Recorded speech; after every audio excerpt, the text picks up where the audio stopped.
अस्सलाम वालेकुम everyone, welcome to the lecture box. This is Gulzar Munawwar. बात करेंगे आज की इस वीडियो में इनको टर्म्स के ऊपर। इनको टर्म्स को हम बहुत सिंप्लीफाइड फॉर्म में आसान वर्डिंग में आपको समझाने की कोशिश करेंगे। तो स्टार्ट करते हैं आज की वीडियो।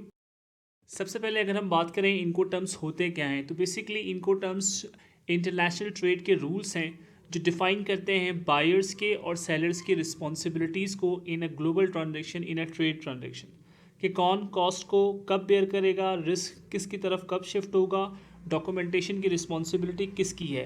ये सारी चीज़ें इसके अंदर कवर होती हैं। ये इंटरनेशनल रूल्स हैं, इंटरनेशनल टर्म्स हैं जिनको इंटरनेशनल चैम्बर ऑफ कॉमर्स जो है वो फॉर्म करता है, और ये हर 10 साल के बाद रिवाइज होते हैं। ठीक है, इसके अंदर टोटल 11 टर्म्स हैं। वन बाय वन हम उसको डिस्कस करेंगे। अभी स्क्रीन पे जो चार्ट आप देख रहे हैं ये बेसिकली समरी है इनको टर्म्स की। इसको हम लास्ट में एक दफ़ा डिस्कस करेंगे। अभी मेरा आपको दिखाने का मकसद ये है कि आपको इनको टर्म्स का कॉन्सेप्ट ज़रा क्लियर हो। देखें, इसके अंदर होता ये है कि सेलर की ऑब्लिगेशंस, अब ये देखें ये सारे इनको टर्म्स हैं। ठीक है, इन इनको टर्म्स के अंदर देखें ये सेलर की ऑब्लिगेशन यहाँ तक है। ठीक है, और यहाँ पे देखें यहाँ तक है, यहाँ पे यहाँ तक है। तो ऑब्लिगेशंस जो है वो आहिस्ता आहिस्ता सेलर की क्या होती जा रही है, बढ़ती जा रही है। ठीक है, और जो बायर है उसकी ऑब्लिगेशन आहिस्ता आहिस्ता कम हो रही है। तो बेसिकली ये जो इनको टर्म्स हैं ये डिफाइन करते हैं कि सेलर की क्या रिस्पॉन्सिबिलिटीज़ होगी इंटरनेशनल ट्रेड ट्रांजेक्शन में, या बायर की क्या रिस्पॉन्सिबिलिटीज़ होगी, और कहाँ पे रिस्क ट्रांसफ़र हो रहा है। ये जो डेंजर साइन जहाँ जहाँ बने हुए हैं, यहाँ पे क्या हो रहा है, बेसिकली रिस्क को जो है वो ट्रांसफ़र किया जा रहा है टूवर्ड्स द इम्पोर्टर। ठीक है जनाब अली, तो कहाँ पे किस पॉइंट पे किसकी तरफ रिस्क जाता है, इसको आज के इस वीडियो में हम डिस्कस करेंगे। तो स्टार्ट करते हैं आज की वीडियो। सबसे पहले हम बात करेंगे एक्स वर्क की। तो एक्स वर्क बेसिकली क्या कहता है कि एक्सपोर्टर यानी कि सेलर, उसकी रिस्पॉन्सिबिलिटी क्या है कि वो गुड्स को रेडी करे अपने गोडाउन के अंदर, ठीक है, अपने वेयर हाउस के अंदर, फैक्ट्री के अंदर, बस इतनी उसकी रिस्पॉन्सिबिलिटी है। और वहाँ से आके बायर यानी इम्पोर्टर जो है वो क्या करेगा, गुड्स को वहाँ से उठाने की, उसके ट्रांसपोर्टेशन चार्जेस, उसके इंश्योरेंस, उसके इंपोर्ट एक्सपोर्ट की क्लियरेंस, सारी जिम्मेदारी इम्पोर्टर की होगी। ठीक है, आहिस्ता आहिस्ता आप देखेंगे हम जैसे जैसे अगले जो है वो इनको टर्म डिस्कस करेंगे, तो एक्सपोर्टर की जो रिस्पॉन्सिबिलिटी है आहिस्ता आहिस्ता बढ़ती जाएगी, और इंपोर्टर की रिस्पॉन्सिबिलिटीज आहिस्ता आहिस्ता कम होती जाएंगी। ठीक है जनाब। अच्छा, एक्स वर्क होपफुली आपको समझ में आ गया होगा। गोडाउन में या अपने फैक्ट्री में वो माल को तैयार करेगा, वहाँ से उठा के अपनी कंट्री लेके जाने की रिस्पॉन्सिबिलिटी किसकी है, इंपोर्टर की है। दूसरा हम बात करें एफ सी ए, देखें जो येलो हाईलाइटेड है वो अलाउड इन पाकिस्तान है। ठीक है जी, इसलिए मैंने इसको येलो हाईलाइट किया है, कोई खास वजह नहीं है। अच्छा, एफ सी ए क्या है जनाब, फ्री कैरियर। फ्री कैरियर में क्या होता है, जो सेलर है यानी जो एक्सपोर्टर है वो गुड्स को रेडी करता है। ठीक है, गुड्स को रेडी करने के बाद इंपोर्टर उसे एक ख़ास लोकेशन बताता है। वो उसके ट्रांसपोर्टर की लोकेशन भी हो सकती है, वो एक ख़ास टर्मिनल हो सकता है, वो शिपिंग यार्ड भी हो सकती है। जो भी प्री एग्रीड एरिया है वहाँ तक एक्सपोर्टर की रिस्पॉन्सिबिलिटी होगी माल को पहुँचाना।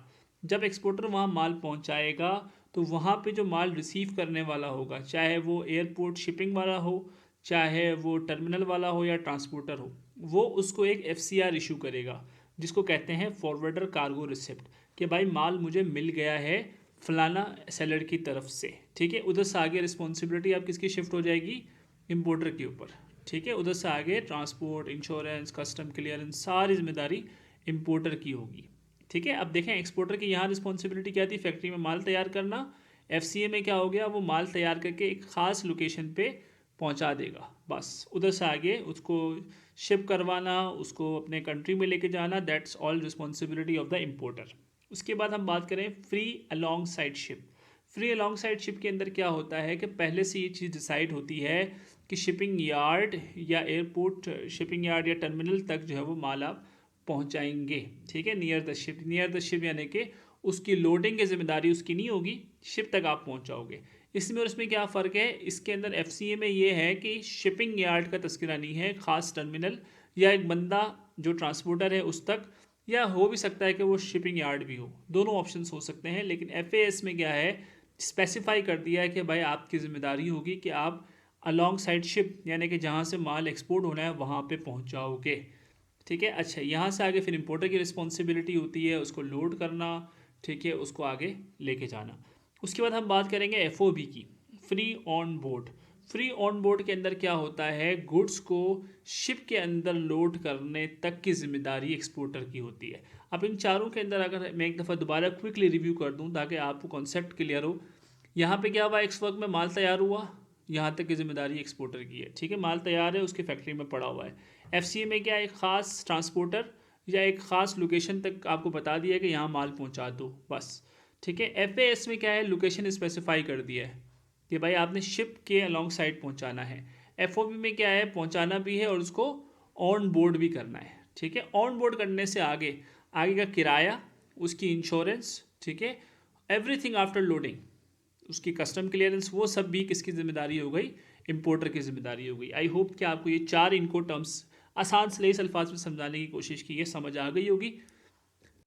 नेक्स्ट इनको टर्म की अगर हम बात करें तो इसको हम कहते हैं कॉस्ट एंड फ्रेट। इसमें होता यह है कि एक्सपोर्टर अरेंज करता है किस चीज़ को एक्सपोर्ट करने के लिए, सारी डॉक्यूमेंटेशन रेडी करता है, ठीक है, और ट्रांसपोर्टेशन की पेमेंट देता है टू द डेस्टिनेशन पोर्ट, जबकि इंपोर्टर की रिस्पॉन्सिबिलिटी होती है इंश्योरेंस को पे करना और जब गुड वहाँ पहुँच जाए तो पोर्ट से क्लियरेंस करवाना, ठीक है जनाब अली। सीएफआर में क्या हो रहा है, एक्सपोर्टर की रिस्पॉन्सिबिलिटी थोड़ी सी बढ़ गई है, उसने सारी कॉस्टिंग जो डॉक्यूमेंटेशन रेडी करने की है वो सारी वो करेगा, ठीक है, और उसके बाद ट्रांसपोर्टेशन के लिए वो पे करेगा। और इंपोर्टर की रिस्पॉन्सिबिलिटी क्या है, इंश्योरेंस भी पे करेगा वो, और वहाँ माल पहुँचने के बाद पोर्ट से उठाएगा, उसकी क्लियरेंस वगैरह वो सारा वो करेगा। अच्छा, इसके बाद एक और इनको टर्म है CIF, जो कि यूज़ होती है इनलैंड सी वाटर के अंदर, ठीक है, सी एंड इनलैंड वाटर के अंदर यूज़ होती है।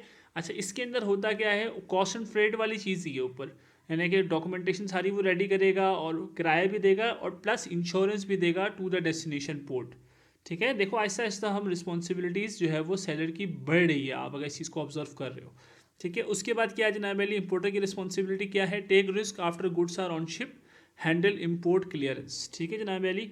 जब शिप पे माल चढ़ गया है तो रिस्पॉन्सिबिलिटी किसकी है, अब इंपोर्टर की है। इंश्योरेंस तो उसने कर दिया है लेकिन रिस्क शिफ्ट हो गया है इंपोर्टर की तरफ, यानी कि माल आपके लिए भिजवा दिया गया है। अच्छा, उसके बाद CPT क्या है जनाब Ali, carriage paid to. Carriage paid to में क्या होता है, इसके अंदर ये होता है कि ये यूज़ होता है CPT मल्टी मॉडल के अंदर, ठीक है, मल्टी मॉड के अंदर। मल्टी मॉड क्या होता है, जब आप लेट से एक गुड्स को, लेट से मिसाल के तौर पे अफ़गानिस्तान से जो है वो UAE अगर कोई चीज़ हमने एक्सपोर्ट करनी है तो वो अफ़गानिस्तान का कोई सी रूट नहीं है, तो वो पहले कहाँ आएगा, पहले पाकिस्तान आएगा या नियर बाय कंट्री में आएगा जहाँ से सी के ज़रिए हम उसको ट्रांसपोर्ट कर सकें दूसरे कंट्री के अंदर। तो लैंड लॉक कंट्रीज़ के जो ज़्यादातर एक्सपोर्टर्स है वो CPT को यूज़ करते हैं। इसमें होता क्या है जनाब अली, जो एक्सपोर्टर है उसने पे करना होता है transport to the name destination, ठीक है। इसके अंदर इंश्योरेंस की जिम्मेदारी एक्सपोर्टर की नहीं होती है, इंपोर्टर की मर्जी होती है करे ना करे। अच्छा, CPT और CFR कुछ मिलता जुलता आपको लग रहा होगा, लेकिन फ़र्क है। फ़र्क क्या है जनाब अली, ये जो CFR है ना, CFR मेनली यूज़ होता है आपके सी वेज के लिए, ठीक है, इनलैंड वाटर वेज के लिए, जबकि जो CPT है वो किसी भी मीडियम, चाहे वो एयर वे हो, ठीक है, या बाय ट्रक हो, बाय रोड हो, हर उसके लिए यूज़ हो सकता है। ये मेजर डिफरेंस है, ठीक है। इसलिए हमने CPT को भी ऐड किया है, लाइक CFR ये, लेकिन CPT का बुनियादी पर्पस क्या है कि CPT के अंदर आप किसी भी मोड के अंदर इस टर्म को यूज़ कर सकते हो, जबकि CFR स्पेसिफिक हो जाता है फॉर द सी रूट्स, ठीक है। अब अगर हम बात करें CIP की, तो CIP क्या हो जाता है, CPT के अंदर अगर हम इंश्योरेंस को ऐड कर दें तो ये क्या हो जाएगा, हमारे पास CIP हो जाएगा, यानी कि कैरिज पेड टू भी दे रहे हैं आप, इंश्योरेंस भी दे रहे हैं। तो अगर हम ऊपर के दोनों को देखें तो ये जो है वो specifically for the sea and inland waterways के लिए इनको टर्म्स हैं, और नीचे के दोनों किसी भी मोड के लिए यूज़ हो सकते हैं। बुनियादी पर्पस ऊपर के दोनों का और नीचे के दोनों का तकरीबन सेम ही है। बाद अगर हम बात करें डैप की, डिलीवर्ड एट प्लेस, तो इसमें होता क्या है, कैरेज एंड इंश्योरेंस पेड के साथ साथ एक और रिस्पॉन्सिबिलिटी ऐड हो जाती है एक्सपोर्टर की। वो ये होती है कि एक्सपोर्टर ने इंपोर्टर के कंट्री में माल पहुंचाने के बाद उसको डिलीवर भी करना होता है एग्रीड प्लेस के ऊपर, ठीक है। लाइक इंपोर्टर अपने कंट्री में किसी को सेल कर रहा है फॉर एग्जांपल, तो उसकी जिम्मेदारी एक्सपोर्टर की ये होगी कि जहाँ पे इंपोर्टर लेट से सेल कर रहा है वहाँ पे उसने माल को पहुँचाना है, तो इसके लिए इनको टर्म यूज़ होती है डैप, डिलीवर्ड एट प्लेस। अच्छा, DPU की अगर हम बात करें, ठीक है, तो DPU के अंदर क्या होगा, डिलीवर्ड एट प्लेस के बाद एक और रिस्पॉन्सिबिलिटी भी सेलर की ऐड हो जाएगी। वो ये होगी कि माल को वहाँ पे अनलोड भी करना होगा, ठीक है। और इंपोर्टर क्या करेगा, इंपोर्ट ड्यूटीज़ एंड टैक्सेस सिर्फ पे करेगा, बाकी सारी चीज़ें कौन करेगा, DPU, यानी कि आपका एक्सपोर्टर जो है वो DPU के ज़रिए से अनलोड भी करेगा, माल पहुंचाएगा भी, डेस्टिनेशन पे भी पहुंचाएगा और माल को अनलोड भी करेगा। इसके बाद अगर हम बात करें डीडीपी की, deliver duty paid, deliver duty paid के अंदर क्या हो जाता है, सारी जिम्मेदारी एक्सपोर्टर के ऊपर आ जाती है। यानी कि वो प्लेस से पहुंचाएगा भी, अनलोड भी करेगा, कस्टम ड्यूटी भी देगा, ठीक है, इंश्योरेंस ड्यूटी, डिलीवरी ड्यूटी सारी की सारी देगा। सिर्फ और सिर्फ इम्पोर्टर की जिम्मेदारी क्या होगी कि माल को रिसीव करना और उसने कोई एक्स्ट्रा पेमेंट नहीं देनी। तो आई होप कि आपको इनको टर्म्स समझ में आ गई होंगी। अगर हम बात करें सी वेज की और मल्टी मोड के हिसाब से, मोड वाइज अगर हम समरी बताएं तो sea and inland water ways के अंदर आप F A S, F O B, C F R और सी आई एफ को यूज़ कर सकते हैं। और बाकी ये जो इनको टर्म्स है, ex work, F C A, C P T, C I P, D A P, D P U, D T P, ये किसी भी मोड के अंदर यूज़ हो सकते हैं।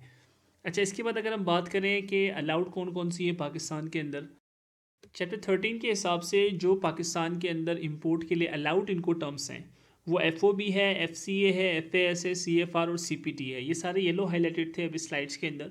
और एक्स वर्क है। एक्स वर्क के लिए कंडीशन भी है जो कि चैप्टर 13 के अंदर मौजूद है, जो इंपोर्ट का चैप्टर है स्टेट बैंक का। उसमें लिखा हुआ है कि एक्स वर्क तभी अलाउड है जब इंपोर्टर इंश्योरेंस को अरेंज करें सप्लायर के वेयर हाउस से, और इसकी पेमेंट तब करें जब शिपिंग डॉक्यूमेंट्स जो है वो उसके बैंक में रिसीव हों। देन उसके बाद अगर वो पेमेंट करता है तो फिर एक्स वर्क्स अलाउड है इन पाकिस्तान। अच्छा, अगर हम अभी बात करें, जो हमने स्टार्टिंग में एक चार्ट देखा था जिसमें मैंने आपको बताया था कि रिस्क जो है वो कहाँ ट्रांसफ़र हो रहा है, तो उसको एक दफ़ा रिव्यू करते हैं, फिर हम जो है वो आज की वीडियो को ख़त्म कर देंगे। चार्ट आप स्क्रीन पे देख सकते हैं जो कि लास्ट में हमने डिस्कस करना था। देखें, यहाँ पे जो येलो हाईलाइटेड है ये सारी रिस्पॉन्सिबिलिटीज़ हैं सेलर की, और जो ब्लू है ये सारी की सारी है बायर की, ठीक है। अब हम इसको क्विकली जो है वो रिकैप करेंगे एक दफ़ा। एक्स वर्क में क्या हो रहा है जनाब अली, सेलर माल तैयार करता है, वहाँ से आगे सारी रिस्पॉन्सिबिलिटी कार्गो की, ट्रांसपोर्टेशन की, इंश्योरेंस की, टैक्सेशन की, कस्टम की, वो सारी रिस्पॉन्सिबिलिटी किसकी आ गई, आपके बायर की आ गई। फ्री कैरियर में क्या हो रहा है, जो एक्स वर्क्स था उससे थोड़ा सा ऊपर जिम्मेदारी उसकी बढ़ गई है।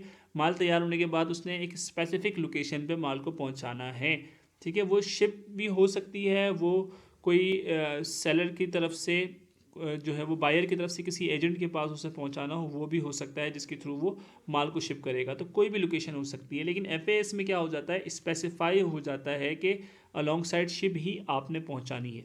एफ में क्या है जनाब अली, अब आपने अलॉन्ग साइड शिप भी पहुंचानी है और उसको ऑन बोर्ड भी करना है, यानी कि माल को लोड भी करवाना है। सी एफ आर के अंदर क्या रिस्पॉन्सिबिलिटी आ जाती है सेलर की, कि वो लोड भी कराएगा और उसका किराया भी अदा करेगा, कॉस्ट और किराया दोनों अदा करेगा to the port of destination. C I F में क्या है जनाब अली, सी आई एफ के अंदर कॉस्ट भी देगा, वो फ्रेट भी देगा, और एक और चीज़ ऐड हो जाती है दैट इज़ कॉल्ड इंश्योरेंस भी देगा, ठीक है। सी पी टी के अंदर क्या है जनाब अली, सिर्फ किराया देगा। अब देखिए, हमने ये स्लाइड के अंदर भी डिस्कस किया था, सी पी टी और C I P, C F R और सी आई एफ थोड़ा मिलता जुलता टर्म है। अब फ़र्क क्या है, देखें कश्ती का फ़र्क है। ये सी एफ आर और सी आई एफ के अंदर कश्ती स्पेसिफाई है, यानी कि सिर्फ और सिर्फ इनलैंड सी रूट्स के अंदर यूज़ होता है, समंदरी रास्तों के लिए सी एफ आर और सी आई एफ का टर्म यूज़ होता है। और सी पी टी किसी भी मोड के अंदर यूज़ हो सकता है, मल्टी मोड के अंदर आप इन दोनों टर्म्स को यूज़ कर सकते हैं। इसलिए देखें फ़र्क यहाँ पर भी है, यहाँ पोर्ट ऑफ डेस्टिनेशन लिखा हुआ है, यहाँ प्लेस ऑफ डेस्टिनेशन लिखा हुआ है, ठीक है। तो सी पी टी और सी एफ आर दोनों को अगर आप गौर से देखें तो यहाँ पे है कॉस्ट एंड फ्रेट, और सी पी टी के अंदर क्या है, कैरिज पेड टू, ठीक है, किराया अदा किया जाएगा सिर्फ। और सी आई पी के अंदर कैरियर और इंश्योरेंस दोनों पे किया जाएगा, यानी कि कैरिज भी पे करेंगे, किराया भी पे करेंगे और इंश्योरेंस दोनों पे करेंगे। लेकिन ये चीज़ तो यहाँ पर भी हो रही थी। तो फ़र्क क्या है, फ़र्क है रूट्स का, रास्तों का फ़र्क है। यहाँ पे सिर्फ और सिर्फ सी वेज है, यहाँ कोई भी वे आ सकती है, ठीक है। इसीलिए आप देखो ना, यहाँ से जैसे ही माल यहाँ से चढ़ा और ट्रांसपोर्टेशन हुई तो रिस्क किसकी तरफ ट्रांसफ़र हो गया, इसकी तरफ ट्रांसफ़र हो गया बायर की तरफ। अच्छा, अब अगर हम बात करें सी डी पी यू की, डी पी यू का मतलब क्या है, डिलीवर्ड एट प्लेस अनलोडेड, यानी कि माल को आपने जो डेस्टिनेशन है वहाँ पहुँचाना भी है और वहाँ से अनलोड भी करना है। डी ए पी के अंदर क्या है, डिलीवर्ड एट प्लेस, यानी कि आपने वहाँ अनलोड भी करना है और जहाँ पर बायर चाहता है वहाँ पहुँचाना भी है उसकी कंट्री के अंदर। डीडीपी के अंदर क्या है, आपने अनलोड भी करना है, ड्यूटीज़ भी पे करनी है, ठीक है, और उसकी डेस्टिनेशन सारा टैक्स वैक्स सब कुछ आपने पे करना है। तो ये आपको शॉर्टली मैंने समराइज़ करने की कोशिश की है। तो आई होप कि आपको इनको टर्म्स का कॉन्सेप्ट कुछ क्लियर हुआ होगा। Thank you so much for watching the video. अगर आप के तरफ से कोई क्वेश्चन है, कोई चीज़ ऐड करना चाहते हैं तो कमेंट्स में लाजमी कीजिए। Thank you so much. अल्लाह हाफ़िज़।